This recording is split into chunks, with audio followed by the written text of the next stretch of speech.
Um vídeo do advogado Tiago Pavinato, apresentador também da Oeste Sem Filtro, deixou a internet empolvorosa. Afinal, para fazer o impeachment do Alexandre de Moraes, não precisa do Pacheco. É o que ele argumenta. Será que é isso mesmo? Será que, enfim, a pressão no 7 de setembro vai ser tão grande que os senadores poderão iniciar o impeachment do Alexandre de Moraes? Vamos entender um pouquinho sobre isso? Vamos falar também sobre um outro caso. Eles disseram para você o seguinte: vota no Lula, é pela democracia. Lula ama as democracias e Lula vai fazer o Brasil voltar para o mundo. Você lembra deste discurso? Pois é. Dessa vez mandaram uma figura um pouco improvável para promover a paz. Pois é, o Luciano Huck foi entrevistar o Zelensky. E o que o Zelensky falou, meu irmão, é de deixar qualquer brasileiro envergonhado. Só não deixa os petistas. Não tem muita vergonha, mas vamos entender um pouquinho? Não esquece de se inscrever, curtir, compartilhar. É muito importante seu apoio aqui com a gente, beleza? Vamos lá, vamos entender o negócio um pouquinho. O Luciano Huck foi lá entrevistar o Zelensky, né? E aí ele tentou dar aquela lacrada numa entrevista com o presidente da Ucrânia, falando que o Brasil é democrático, né? Que ele deveria conversar com o governo Lula, que o governo Lula vai ajudar a promover a paz. O Zelensky falou, não, já tive conversa com o governo Lula. O Lula é o tipo de pessoa que ainda acredita naquela União Soviética comunista de lá atrás, por isso a influência da Rússia contra o Lula. E aí, eu me pergunto, se o Lula é democrático, por que ele se alinha tanto com ditaduras? A China é uma democracia? Perguntou para o Huck. Não. O Irã é uma democracia? Perguntou para o Huck. Não. Então por que o Brasil só se alinha com esse tipo de gente? A Venezuela é uma democracia? Não. Então, tá achando que o Lula e o Brasil também não é mais uma democracia. E eu digo para vocês, vocês não verão em momento algum eu com qualquer apoio às pautas do PT. O PT, ele representa, sinceramente, o que há de pior na política, não brasileira, mas mundial. Vazou ontem uma foto da Gleisi Hoffmann com o Partido Comunista do Vietnã. Pois é, o PT e o Partido Comunista do Vietnã firmaram um acordo contra o liberalismo. Eu sou um liberal. E se tem uma coisa que eu abomino, é o comunismo. O Partido dos Trabalhadores, o PT, e o Partido Comunista do Vietnã, o PCV, assinaram um protocolo de cooperação política com o objetivo declarado de enfrentar o liberalismo. O acordo contra o liberalismo foi assinado na última segunda-feira. Como que um país pode ir para frente com essas políticas nefastas e com essas políticas retrógradas? Não dá. E aí eu acho engraçado que o ministro do Supremo, Alexandre de Moraes, falou: tem gente que lucra nas redes sociais dizendo que ainda existe a possibilidade do comunismo, que é um mau-caratismo gigante. Me explica por que a galera vai lá assinar um acordo com um partido comunista. Me explica por que ainda existem partidos comunistas e aqui no Brasil uma pessoa que está à frente da presidência que ama comunistas e dizer que nós estamos livres do comunismo. Um acordo acabou de ser tomado com uma vontade comunista, que é extinguir, atacar e até perseguir quem defende o liberalismo. Então, cá entre nós, estamos apoiados no que há de pior. O Brasil continua sendo, como disse o Marçal, para-choque de comunista. Celso Amorim defende novas eleições na Venezuela e diz que não há saída mágica. Olha que estupidez. O embaixador Celso Amorim, principal assessor do presidente Lula para assuntos internacionais, defendeu a sugestão do petista para a realização de novas eleições na Venezuela, mas disse que não há saída mágica para a situação em que se encontra o país após a suposta eleição do ditador Nicolás Maduro. Todo mundo sabe que foi uma eleição mentirosa, fraudada. E agora, falar que vão fazer novas eleições é chamar o povo de burro, é chamar todos os países democráticos de burros. Vem cá, você acha que se o Maduro for fazer nova eleição, ele vai vacilar igual ele vacilou e deixar a oposição juntar provas de que ele é um ditador safado, sem vergonha, que roubou a eleição na Venezuela? Tá de brincadeira, né? Ah, vocês estão de brincadeira com isso. E aí, o Brasil nos envergonha mais uma vez. Matéria da Gazeta do Povo. O Brasil fica em silêncio em reunião, detalhando o aumento da repressão. O Brasil está em silêncio com a prisão dos jornalistas, com prisão de crianças. A Comissão Interamericana de Direitos Humanos denunciou nesta quarta-feira um aumento da repressão na Venezuela após as eleições presidenciais de 28 de julho, que foram questionadas por grande parte da comunidade internacional. A presidente da CIDH, Roberta Clark, apresentou um relatório a um conselho permanente da Organização dos Estados Americanos, realizado em Washington, sobre a situação dos direitos humanos no país. A reunião foi convocada a pedido da Argentina, Canadá, Chile, Costa Rica, República Dominicana, Equador, Guatemala, Panamá, Paraguai, Peru, Estados Unidos e Uruguai.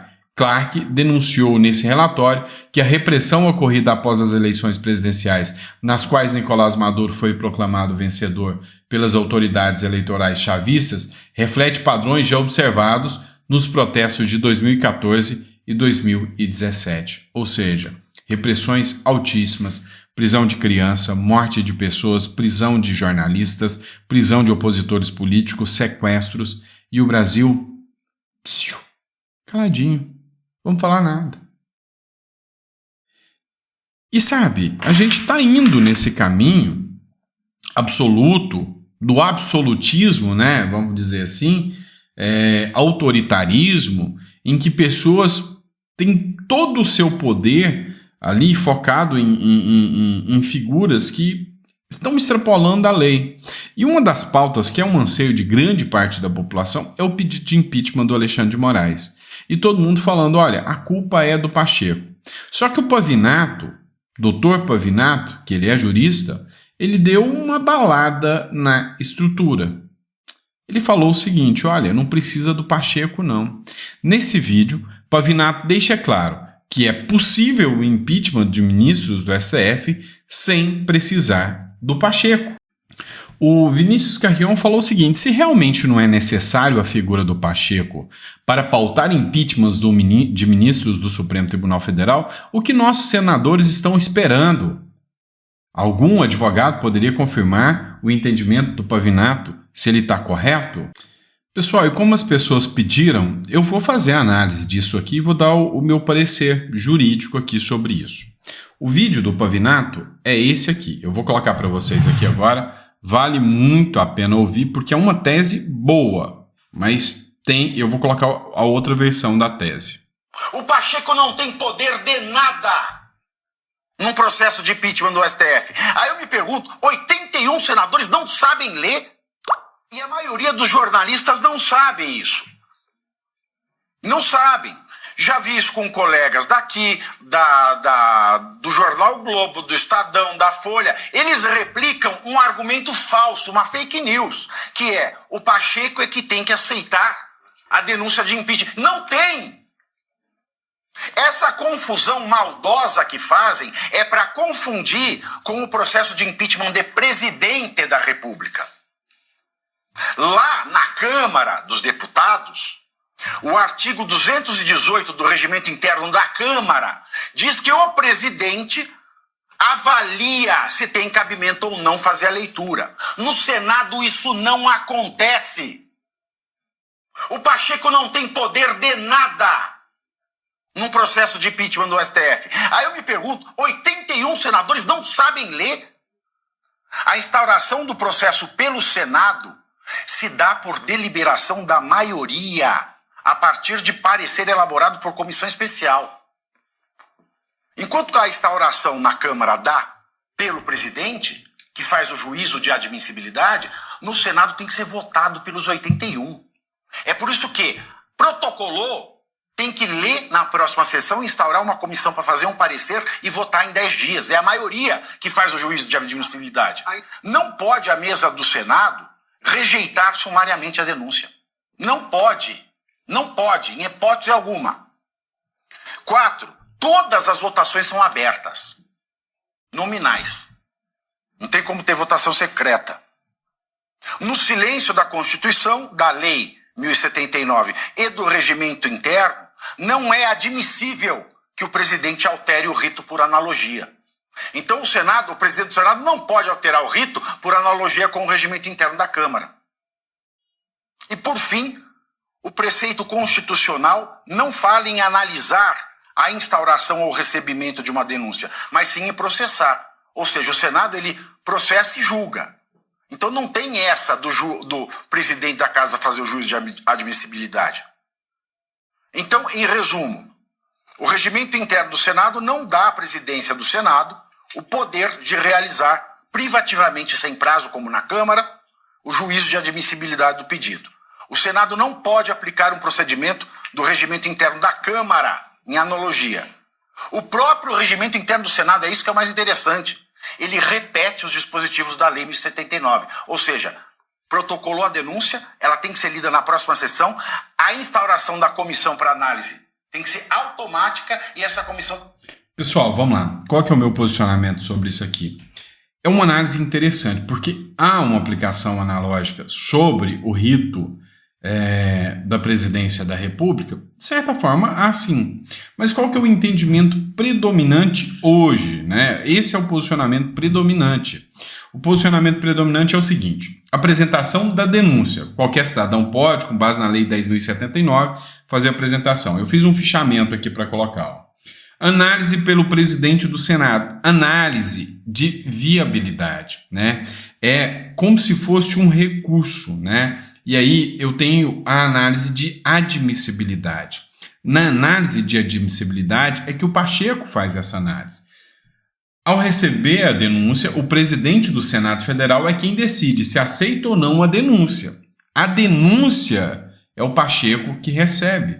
Olha, no Ministério Público, quando você envia uma denúncia contra qualquer um, contra o ministro do STF, contra o presidente, o Ministério Público não faz análise da denúncia e fala, olha, essa denúncia tem fundamento, vou dar seguimento. Vou mandar para o judiciário que vai instaurar o processo. Aqui, né, quem faz essa análise é o Ministério Público.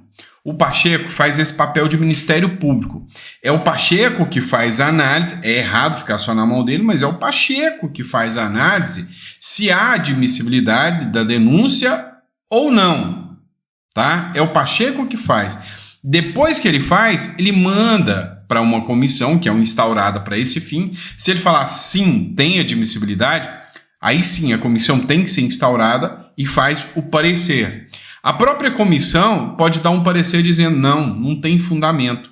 É a comissão que, de certa forma, chancela ou não o que o Pacheco disse. Entenderam? Então o Pacheco faz o papel do Ministério Público. Não, a denúncia é plausível. Vou mandar para a comissão. Ou não, já arquivo aqui. É assim que funciona no judiciário. Ele pode fazer isso. Então o Pacheco tem um papel de Ministério Público. Você goste ou não goste, é a previsão. Então o Pacheco é quem faz isso, tá? Mandou para a comissão. A comissão vai falar, olha, concordo com o Pacheco. Bucha na goiaba, toca o processo. E aí os senadores ainda têm que votar para instaurar. Se não tiver 81 votos favoráveis, morreu o processo de impeachment.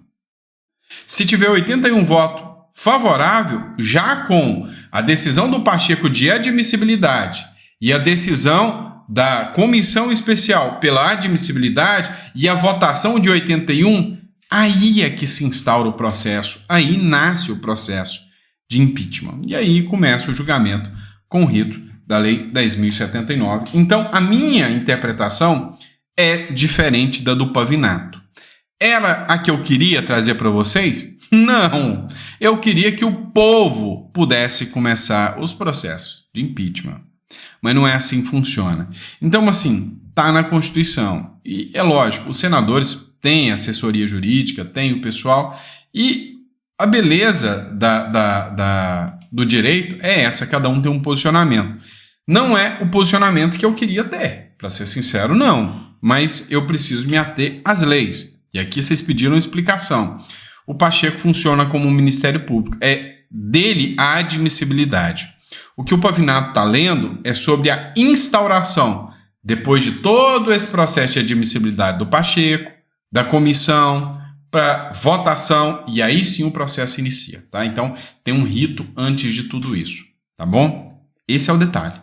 Esse é o detalhe. Então, não adianta você... E eu poderia vir aqui mentir. Agora vamos tacar fogo em tudo e impeachment, porque não precisa do Pacheco. Não é meu perfil, não. Vocês sabem disso, que não é minha vibe aqui, não. Então, o negócio, o buraco é mais embaixo. O sistema é feito para se proteger, vocês sabem disso. Bora falar de Elon Musk e Alexandre de Moraes. Pois é, o fogo tá pegando, fogo no parquinho. Juristas dizem que intimação de Moraes via rede social não tem respaldo na lei e pode até ser nula. Cara, pode não. É nula de pleno direito. Há um posicionamento majoritário consolidado, uma súmula do STJ, que diz que não é possível intimação, citação, notificação por redes sociais.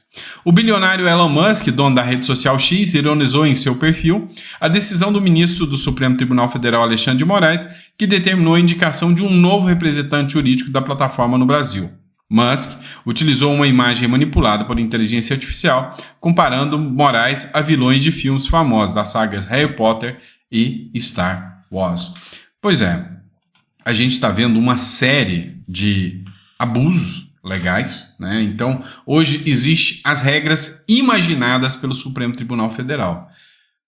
Eu disse já 1 milhão de vezes para vocês que funciona assim, tem rito, né? Lembra que as denúncias feitas pela Folha de São Paulo foram de que o STF não segue os ritos? É que não segue a lei, ou seja, não segue os processos, o devido processo legal. É isso que eles acusam. E a intimação, por óbvio, né? Não sou o único jurista que está falando isso, por óbvio, mas óbvio mesmo, não pode ser feita pelas redes sociais. Vamos lá. O Michael Schellenberg, cara, ele é de esquerda. Ninguém pense que ele é um jornalista de direita, ele é de esquerda. Mas olha só, o que é a sensatez para meus amigos brasileiros? Ele que é americano. Como vocês já devem saber, o Alexandre de Moraes disse que bloqueará o X no Brasil se Elon Musk não reabrir o escritório no Brasil e cumprir suas ordens de censura. Como tal, o Brasil está a poucas horas de se tornar uma ditadura, sem liberdade de expressão. Por favor, baixe um VPN imediatamente para que você possa continuar a acessar o X, se e quando o Alexandre de Moraes bloqueá-lo.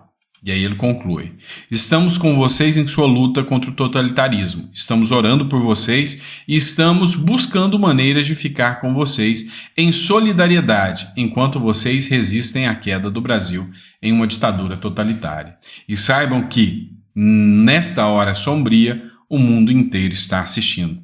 Michael Schellenberg, né? Então foi um recado que o Michael Schellenberg mandou para os brasileiros. Glenn Greenwald também se manifestou, falou que as censuras do ministro Supremo, Alexandre de Moraes, serão desmascaradas. Outro jornalista de esquerda, né, foi o responsável pela Vaza Jato, agora o evento que ele também está encabeçando aí chama Vaza Toga, só que a diferença é que o outro, a esquerda comprou, esse a esquerda está evitando, né, mas a mídia já acordou e viu que a água bateu no bumbum. Vamos falar do seguinte, vamos falar do Flávio Dino. Tem uma decisão aqui que está deixando muita gente pistolinha da vida. STF atropela o Poder Executivo ao ordenar medidas para combater incêndios. O ministro Flávio Dino deu 15 dias para o Lula para que ele possa combater os incêndios que estão acontecendo no Brasil. Meio que ele falou o seguinte para o mundo: ô gente, esse Lula aí é um incompetente. Tem ordem, tem dinheiro, tem como ele cuidar e combater os incêndios e não está fazendo. Então eu determino que ele largue de ser incompetente e vai apagar o fogo da Amazônia. Cara, um monte de petista encarou isso como uma traição pesada do Flávio Dino contra o Lula. Eu acho que, assim, a decisão foi errada porque não é o STF que toma conta desse tipo de decisão. É uma decisão do Executivo. Trágico o que o Executivo está fazendo? Totalmente. Sabe, eu nunca vi um governo tão ruim quanto esse. Mas o Flávio Dino extrapolou seus limites. Aí, sim. E aí, alguns petistas começaram a reviver, né, uma possível traição. E, eu te avisei, eu falei. Pois é. O que acontece? O Flávio Dino, lá no Maranhão, ele teve apoio do Lula. Depois que ele entrou no governo do Maranhão, ele deu o pezinho na bunda dos petistas e os petistas ficaram revoltados. Quando o Flávio Dino foi entrar no STF com o Lula ia indicar o Flávio Dino, os petistas ficaram revoltados, eles não queriam o Flávio Dino, queriam o Messias, né, o Jorge Messias, que é o advogado-geral da União, porque o Flávio Dino já tinha traído o Lula uma vez. E agora é que a turma petista aí está empolvorosa, achando que realmente aquilo que eles imaginavam ia acontecer. Eu tô só aqui rindo, né? Vamos lá, vamos falar do Ricardo Nunes. Pois é. Após ataques de Bolsonaro, Nunes faz nova aposta para derrubar Marçal. Teve uma outra matéria que eu publiquei também, né? E acho que foi num editorial passado, em que tem 4 candidatos que já estão fazendo a sua campanha, né? Ignorando o Marçal, que é a Tabata, o Boulos, o Datena e o Nunes. Segundo eles já apostam que a candidatura do Marçal vai cair. E como é que eles já sabem disso?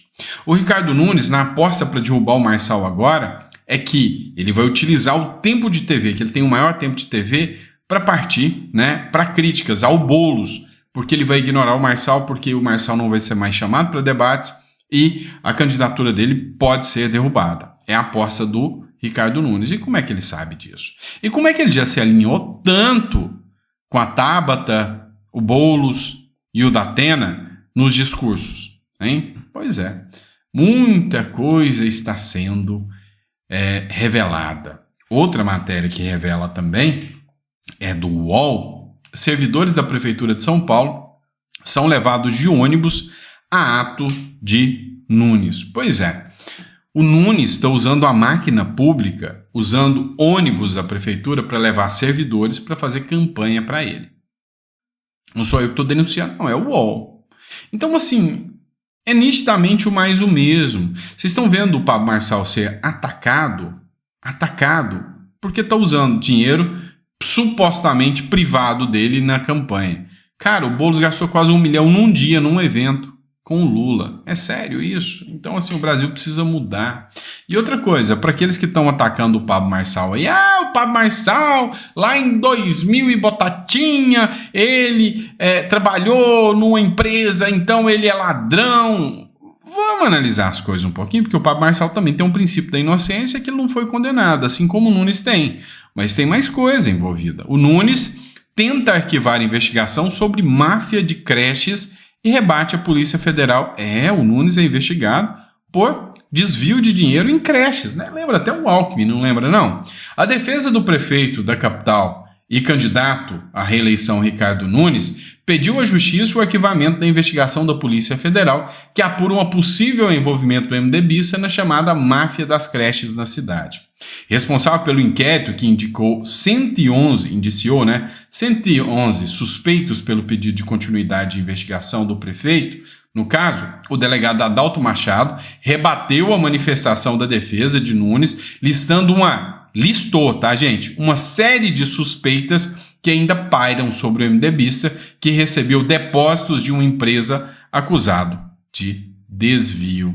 Isso ninguém fez vídeo. O Eduardo Bolsonaro não fez, a Tabata não fez, o Tarcísio não falou, ninguém falou. Só o Marçal que virou vidraça. É por isso que eu tô gostando do Marçal.